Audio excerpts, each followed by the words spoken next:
Hello, ladies and gentlemen. Whew, everything in between. Oh, wrinkly. Welcome to Old Man Rambles. Um, Today I just want to talk about some Christmas traditions. Some that I used to follow as a kid, some of which we follow now. Just to reminisce, really.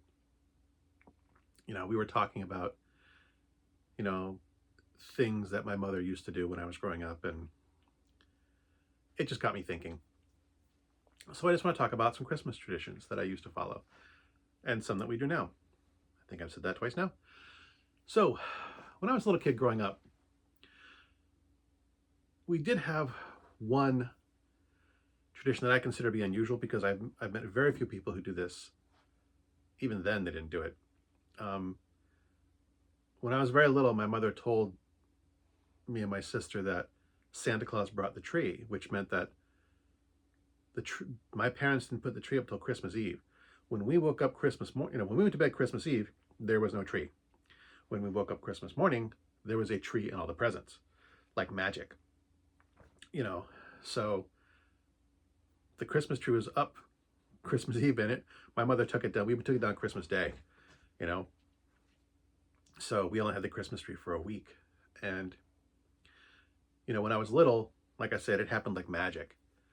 And then as I got older and, stopped believing in Santa Claus, putting out the Christmas, we still kept that tradition. Christmas Eve, Christmas tree went up, taken down New Year's Day. But um, putting up the Christmas tree became an event, and sometimes not just for the family. My parents would frequently invite other people over to the house. You know, Christmas Eve became like a family event and friends party where we would put the tree up. We would, there would be snacks and drinks and things like that. I was underage. I was not drinking. My parents and their friends were. Um, Not getting trashed, but there was some libations involved. Um, and yeah, Christmas Eve was an event um, for my family, for my childhood. And I did try to instill that tradition when my wife and I got married, but she would have none of that. She wanted the Christmas tree up for more than a week. So that's not a current tradition in the house. The only other thing I really remember growing up is that my mother used to make Christmas cookies. Um, I've mentioned before that my mother was kind of a health nut and that sweets were a rarity. That doesn't mean she never cooked sweets. My mother did make cookies, but she was always, as a health food nut, cut the sugar way back or tried to find a ways to eliminate it completely. Um, and she would bake cookies like if I had, it was like when we had like at school, the Valentine's Day party, Halloween parties, things like that. She would bake cookies and treats and stuff for like that. And she would occasionally make them, we had cakes for birthdays and she would occasionally make cookies or brownies or stuff to snack on, but it wasn't constant. Christmas was the only time of the year I knew I was guaranteed cookies. I was always guaranteed cookies at Christmas. And given that sweets were um, I wouldn't say strictly controlled. Sweets were heavily monitored. My mother had, kept a close eye on what I ate that had sugar in it, and sometimes strictly controlled. But I was guaranteed cookies at Christmas, and she had this little like aluminum tube with like copper ends and a plunger, and you would fill it with cookie dough, and you had like a cutting die at the end, and you would extrude out the cookie onto the cookie sheet. And they were just these basic sugar cookies. She had like a couple different shapes, a snowflake, a Christmas tree. She would use food coloring to make the Christmas trees green and make the snowflakes pink. And there's another shape in there too. I think it was some kind of clover shaped. But she would just, make these trays and trays and trays of cookies. And yeah, they were kind of dry, but it was sugar, damn it. And it was cookies. But that's just a constant memory of my childhood as those cookies were always there at Christmas. Come hell or high water, my mother made those cookies. Sometimes she made less. When I was younger, when she started working, we got older and she started working, she would only make one batch. When we were kids, she would make like 3 or 4 batches of them. Just have these tubs of cookies that I would try and sneak as many of them as I could. For as Christmas trees growing up, Back to that too. We didn't have a lot of money. We did live out in the middle of nowhere. The town of Bristol had 5,000 people in it. My parents had a 25-acre plot of land. My father would go out in the woods and cut down a Christmas tree. It's like, we're not spending good money on a Christmas tree. You got plenty of trees out back. My father would inevitably come in the house with a tree from the woods. And he spent, an hour tromping around trying to find one that, didn't suck too badly. We had a lot of Charlie Brown Christmas trees growing up. But once they were decorated, they looked okay. They didn't really suck that badly. You know, we had a lot of, decorations that have been in the family for quite some time. My parents had them when they were kids. I still have some of those some of those ornaments myself. I kind of have inherited some of them, and we still use them today.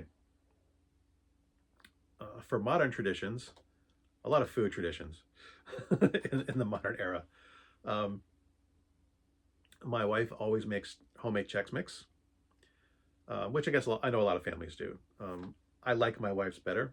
I think she has a good handle on really getting the seasonings evenly coated, so it has a nice strong flavor to it. I had some at a friend's house, and it was good, but it didn't have as nearly a strong flavor. My wife, I'm not sure if it's because my wife uses more spices and garlic and seasoning, garlic and onion powder and stuff.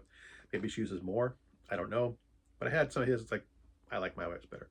My wife also doesn't use Cheerios. She uses goldfish, which I've told people and helping. Oh, that's interesting. And yeah, it does make my wife's Chex Mix somewhat unique. But she makes those big popcorn tins, those big massive popcorn tins. My wife fills that with Chex Mix every year, and we snack on it for a while. That's a kind of a Christmas tradition. Um, Going back to trees, um, there's a Christmas tree farm not too far from us that is choose and cut your own trees, and they give you a saw. They actually, well, they forbid you to bring in chainsaws and stuff. This is the first year, or electric, buzz saws or anything. This year is the first time they've actually let people use outside equipment to cut down the trees. Not sure why, but it's a nice little place. They have like a little red shack. You basically um, get your number, get your tag, and your saw, and they'll tell you, because they have different fields. They rotate which fields you can cut in to give the trees time to grow and mature. And we would take the kids there. It would be a family event. We would go and choose and cut our own tree, bring it home, set it up. But the Christmas tree farm, because they're pretty good. You have to bring your tree, you tag your tree, you bring it to the end of the row, and they have like a truck that comes around, picks the trees up, brings them down to the road and nets them. And while they're doing that, you go inside and pay for your tree. And they've got like free hot cocoa, free peppermint, free peppermints, free candy canes. They sell wreaths and other they sell tree stands and stuff like that. But little homemade knickknacks, and they sell mittens and hats and other little stuff there. But it's a nice little family run place. The people there are very pleasant. We've actually run into them because they obviously don't sell Christmas trees all year. One of them waitresses at a diner that we go to. We mentioned that to her, and she's like, "Oh yeah, blah blah." We chatted. They're very nice people, and we try to go there every year. When we first moved here, we would always go the first weekend in December. A lot of people like the day after Thanksgiving. I like to relax. We just did all the work putting Thanksgiving together. Just give me a couple days to So we would do it for like the weekend after Thanksgiving, and that worked fine for a while. But then I'm not sure exactly how long ago. Maybe about 10 years ago at this point. They sold out. We went like the first Saturday or Sunday in December, and they'd shut. Once that field that they've designated for cutting is clean, they shut down, and they had sold out in like a week and a half, and then they keep selling out. We had to, for like a few years, we had to go to other places because they kept selling out, to the point where it's like, okay, if we want to get our tree here, we have to go the day after Thanksgiving or the weekend after Thanksgiving, because they sell out. Like this year, we went the day after Thanksgiving. My daughter Erin was home for Thanksgiving because she lives, over 2 hours away. She stayed an extra day and came with me to cut the tree down. And Yeah, they sold out in 3 days. They make like $500,000 in tree sales in 3 to 5 days. It's insane, but they're good trees. You know, it's not like you're buying a piece of crap. They're good, healthy trees, and a fresh tree like that will last longer. I've been watering it every day. You know, but we bring it home. We have. I used to buy ornaments for the kids every year as part of their early Christmas treat. When we brought the tree home, I would bring out their new little yearly ornament. But you do that for a couple of decades, you wind up with more ornaments than you can put on. We have enough Christmas ornaments now because we would all get an ornament every year for people in the house. 20 years, we could decorate 3 or 4 trees. We have boxes of ornaments, so I kind of let that tradition slide for practicality's sake. It was too many ornaments. What are some other current? Oh, we have a couple. Most of our traditions are around food. We do try and watch Christmas movies every year. I've mentioned some of those that in my movie reviews and stuff. But we try and make a bowl of popcorn and watch a Christmas movie every few days. But we have a couple more food related things. One of them is Christmas Eve. We go out for Chinese food every Christmas Eve. Not for any particular reason. This tradition kind of got started by accident. In that, my wife, we were cooking Christmas dinner. We still had all up, we had to get the tree set for the kids, yada, yada, yada. And one year we just decided to go out. There was a Chinese buffet that was actually had decent food. And it wasn't too far from where we lived. So it was just, downtown. And we would just, okay, we're going out for the Chinese buffet over Christmas Eve. And that became our Christmas Eve tradition. All you can eat Chinese buffet, Christmas Eve. That kind of fell by the wayside during COVID. The buffet we used to go to closed down. The one that replaced it is not as good as the old one was. We did last year find a replacement. A new place opened up in the opposite direction, but about as far away. So we have a new Chinese buffet to go to. Just because trying to order takeout Chinese, which we did try that, and it takes hours. It just takes. It's like trying to order Chinese food on New Year's Eve. Don't do that either.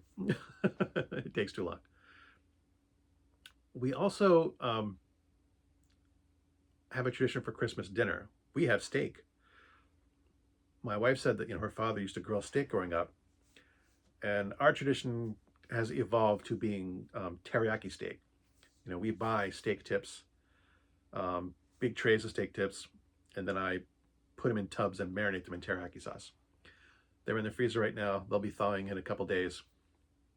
By the time this goes out, I like to take them out and thaw them in the fridge for a couple days and then let them soak for at least 2 days. I want to really get that flavor in there. And that's what I'll be cooking for Christmas dinner. One more Christmas tradition that is not about food before I sign off here. When the kids were very, very little, when our oldest daughter was first born, when we started doing really Christmas shopping for her, when she was 1 year old, it wasn't that important. But this tradition is more than 30 years old now. Shopping after Thanksgiving is a madhouse. It's so difficult and insane. And we couldn't shop online 35 years ago. So we have to run around stores and stuff. So what my wife and I decided to do is we would take the Friday off before Black Friday as a vacation day. We took it off from work and we would go out to breakfast and we would go shopping when the stores weren't packed full of insane people trying to Christmas shop. And that's become that's our annual date. That's our Thanksgiving. That's our Christmas shopping. We don't do as much in-store shopping the last several years because of COVID shutting everything down and everything going online, shopping online becoming a necessity. My daughter, my oldest daughter, who's an avid reader, she gave us a Christmas list with like 20 books or more on it. We went to Barnes & Noble with this list. I can only find like 5 books out of this 20 to 24 list of books from the shelves because they're just not there. It's just, I've mentioned this in my other frustrating things, like trying to find books for myself at the bookstore. They're just not in the shelves anymore. And I'll probably talk about that at some other time too, but You know, we try to support the brick and mortar stores. We try to support local businesses. We go there first, and then we come home and buy everything else online. Um, we try, but the stuff just isn't there. Um, it's so much more convenient and so much more possible to Christmas shop online. But we still keep the date. We still take that day off. We go out to breakfast. There's a bunch of diners around here. We pick a diner, go out to breakfast, do some shopping. We come home and finish the shopping online, um, and then usually go out to dinner as well. But those are my Christmas traditions. Um, those are the things that I did every year as a kid, and things I'm doing every year as an adult, and as a parent, and as an old fart. Ah, good hunting.